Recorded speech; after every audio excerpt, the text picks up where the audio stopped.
Saudara-saudari yang terkasih, jumpa lagi dalam renungan mingguan hari ini, Minggu tanggal 28 Maret 2021, hari Minggu Palma. Bersama saya Romo Thomas Suratno, SC dari Paroki Cilanda, Jakarta Selatan, mendengar dan merenungkan Sabda Tuhan, yakni firman Tuhan yang tersurat di dalam Injil Markus, bab atau pasal 15, ayat 33 sampai dengan ayat 39.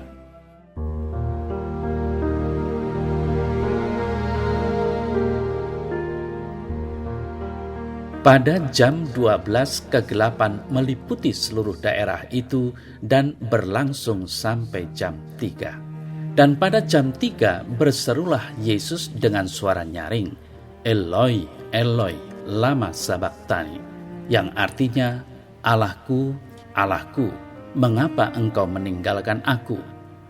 Mendengar itu, beberapa orang yang berdiri di situ berkata, "Lihat, ia memanggil Elia." Maka datanglah seorang dengan bunga karang, mencelupkannya ke dalam anggur asam, lalu mencucukkannya pada sebatang puluh dan memberi Yesus minum seraya berkata, "Baiklah, kita tunggu dan lihat apakah Elia datang untuk menurunkan dia." Lalu berserulah Yesus dengan suara nyaring dan menyerahkan nyawanya. Ketika itu tabir bait suci terbelah dua dari atas sampai ke bawah.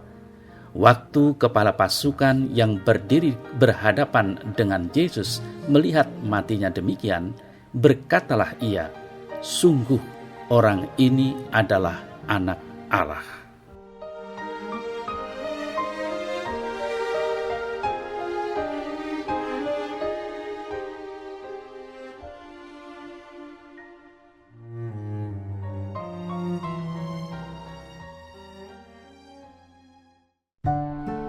Saudara-saudari yang terkasih, apa yang baru saja kita dengar bersama adalah sepenggal cerita dari kisah sengsara yang panjang yang dibacakan atau dinyanyikan pada Minggu Palma hari ini.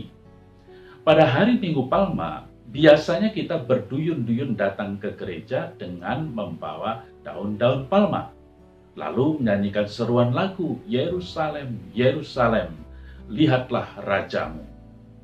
Itu akan terjadi bila dalam situasi normal dan tidak seperti sekarang yang tidak mungkin dilakukan karena kita semua menyadari untuk melakukan 3M atau 5M. Salah satunya menghindari kerumunan. Tetapi yang penting dalam hal ini adalah soal penghayatan makna Minggu Palma itu sendiri.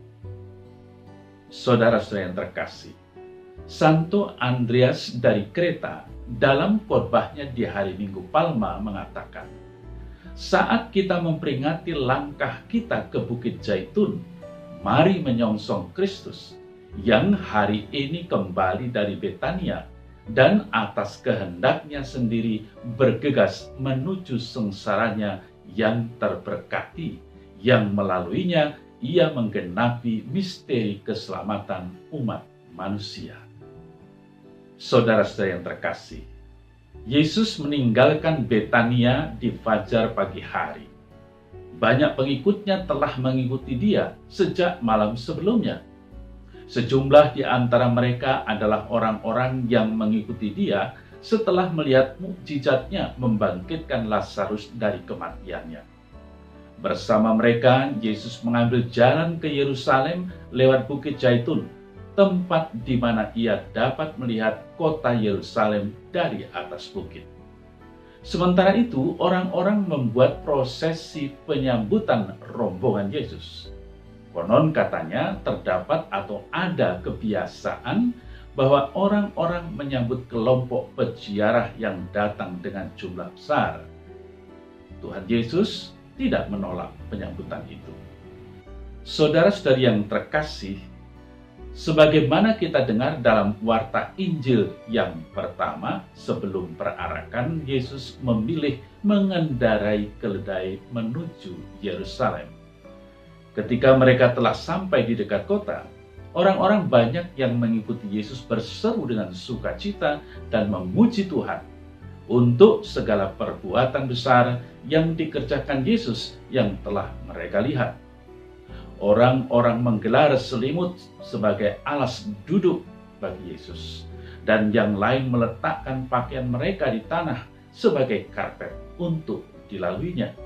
Saudara saya terkasih, tentu saja mereka mengeluk-elukan Yesus dengan daun palma sambil menyerukan, "Diberkatilah Dia yang datang sebagai Raja dalam nama Tuhan, damai sejahtera di sorga dan kemuliaan di tempat yang maha tinggi." Lukas 19 ayat 38. Demikianlah Yesus memasuki kota Yerusalem sebagai Mesias yang mengendarai keledai, dan dengan demikian menggenapi nubuat Zakaria berabad-abad sebelumnya. Zakaria 9 ayat 9. Saudara-saudari yang terkasih, ketika Yesus sudah dekat kota Yerusalem, ia menangisi kota itu. Ia melihat bagaimana kota yang membentang di hadapannya telah tenggelam dalam dosa, buta, karena tidak mengenali juru selamatnya. Di tengah hiruk-pikuk orang-orang yang mengeluh-elukan dia, Tuhan Yesus telah melihat bagaimana orang-orang itu dalam waktu kurang dari seminggu akan berbalik menghujat dia. Yesus menangisi Yerusalem yang kelak dihancurkan dan diluluh lantakkan sampai rata dengan tanah. Hal itu tergenapi di tahun 70. Saudara saya terkasih, di sini Yesus menangisi kekerasan hati manusia yang tidak mau bertobat dan bahkan menolak Dia. Banyak hal telah dilakukan oleh Yesus, baik mukjizat maupun berbagai perbuatan dan perkataan, baik dengan nada keras maupun lemah lembut. Semua telah dilakukan Yesus untuk semua orang agar mereka bertobat. Yesus telah siap untuk melakukan segalanya bagi umat manusia, tetapi sejumlah orang tidak mau membuka pintu hatinya untuk menerima belas kasih-Nya. Saudara-saudara yang terkasih, dalam peristiwa Minggu Palma ada seruan-seruan dan sorak-sorai. Namun betapa bedanya seruan itu, kata Santo Bernardus. Buang saja, salibkan Dia. Dengan diberkatilah Dia yang datang sebagai Raja dalam nama Tuhan. Betapa jauh bedanya teriakan yang sekarang menyebutnya Raja Israel dengan beberapa hari lagi saat teriakan itu berubah menjadi kami tidak mempunyai raja selain Kaisar. Betapa kontras perbedaan antara daun yang hijau dengan palang salib, dan antara bunga-bunga dan mahkota duri. Sebelumnya mereka membentangkan pakaian mereka di tanah untuk dilalui oleh Yesus. Dan tak lama setelah itu mereka melucuti pakaian Yesus dan membuang undi atasnya. Itulah yang dikatakan Santo Bernardus. Saudara saya terkasih, seperti yang kita dengar bersama dalam Pasio atau kisah sengsara, Tuhan Yesus wafat di kayu salib. Inilah inti pewartaan dari penginjil Markus dalam kisah sengsaranya. Ia memulai narasinya dengan memanfaatkan momen Hari Raya agama Yahudi, yakni Hari Raya Paskah dan Hari Raya Roti Tidak Beragi. Kedua hari raya ini menjadi momen di mana para imam kepala dan para ahli Taurat mencari jalan untuk menangkap dan membunuh Yesus dengan tipu muslihat yang ada. Saudara saya yang terkasih, Yesus diurapi di Betania sebagai saat untuk mengenang kematiannya. Ia mengatakan kepada para murid-Nya bahwa mereka akan mengalami goncangan iman. Petrus mengatakan tidak mengalaminya, tetapi pada akhirnya ia menyangkal Yesus sebanyak 3 kali. Petrus di kemudian hari menyatakan penyesalannya di hadapan Tuhan dan berjanji untuk mengasihi Yesus lebih dari segalanya. Saudara-saudari yang terkasih, kita masih ingat semua bahwa para murid inti, yakni Petrus, Yakobus, dan Yohanes, diajak untuk berjaga-jaga, tetapi mereka juga tertidur. Tuhan Yesus berdoa dan berpasrah hingga Yudas Iskariot dan para algojo datang dengan membawa senjata lengkap. Yesus sendiri mengatakan bahwa dirinya bukan penyamun, selalu berada di dalam bait Allah untuk mengajar. Para muridnya berlarian karena ketakutan. Yesus pun menerima semua penderitaannya seorang diri hingga wafat di kayu salib.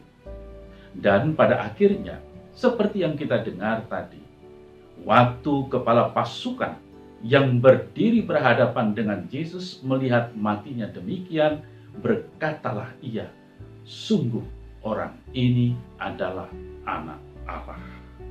Saudara saya terkasih, berbicara tentang penderitaan, Rahner, seorang teolog kenamaan, menanyai teman akrabnya yang sedang sakit keras, dengan bekal apa kamu akan menghadap Tuhan?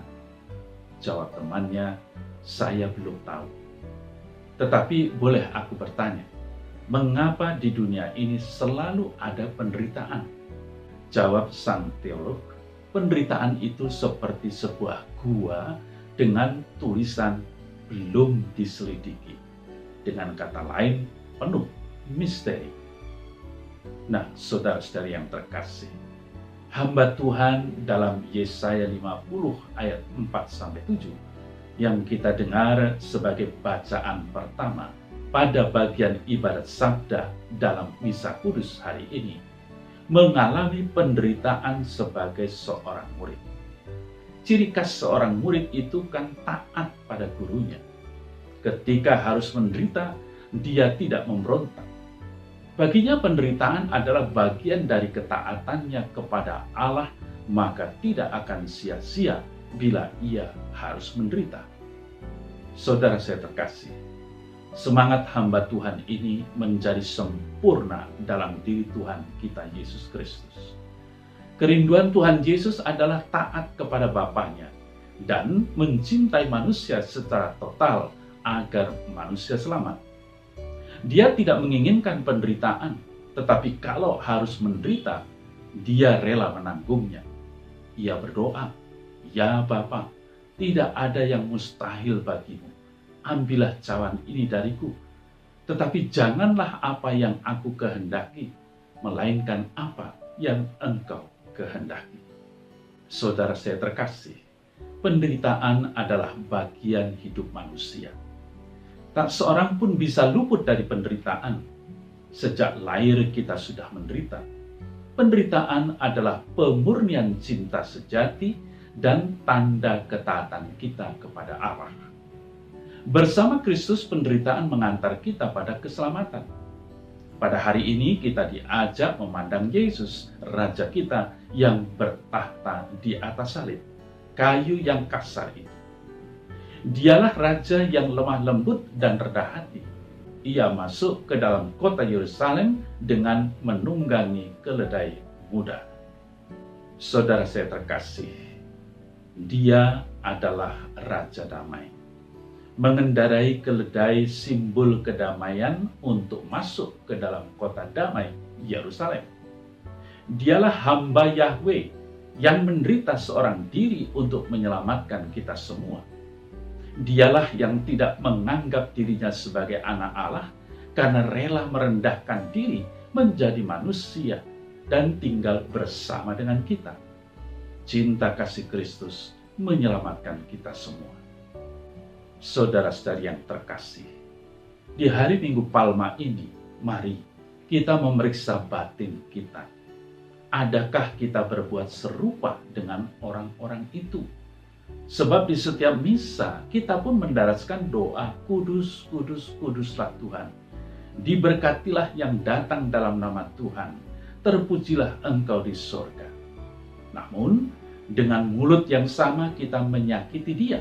Misalnya, manakala kita membicarakan keburukan orang lain, mengucapkan kata-kata yang sia-sia, dan bahkan meninggikan diri sendiri. Jelas bahwa ini bertentangan dengan pengakuan kita akan Kristus yang adalah Tuhan dan teladan kita. Setiakah kita untuk berkata ya kepada dorongan Tuhan untuk berbuat baik, dan tidak kepada kecenderungan kita untuk memikirkan diri sendiri, malas dan kurang berbuat kasih, bahkan untuk hal yang kecil-kecil? Di samping itu, saudara-saudari yang terkasih, apakah kita yang sekarang mulai merayakan Minggu Sengsara Tuhan Yesus benar-benar bisa juga menerima penderitaan karena kita percaya dan beriman padanya sebagai wujud kesaksian di tengah-tengah masyarakat bahwa kita sungguh-sungguh beriman. Dan demi Tuhan, kesengsaraan atau penderitaan itu bukanlah kutukan, tetapi rahmat yang akan menuntun hidup kita pada keselamatan yang telah disediakan Allah Bapa.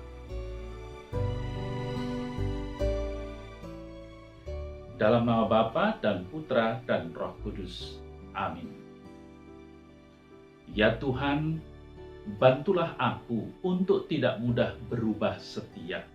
Sebentar mau dekat denganmu, namun lain waktu menolak Engkau dengan perbuatan maupun perkataanku yang menyedihkan hatimu. Mengingat kelemahanku sendiri, bantulah aku juga mengampuni sesamaku yang sekali waktu dekat denganku, namun kini menjauh dariku. Biarlah bersama Bunda Maria, mata hatiku tertuju kepadamu di pekan suci ini, agar aku dapat masuk dalam misteri sengsara dan wafatmu sampai pada kebangkitanmu. Amin. Dalam nama Bapa dan Putra dan Roh Kudus. Amin.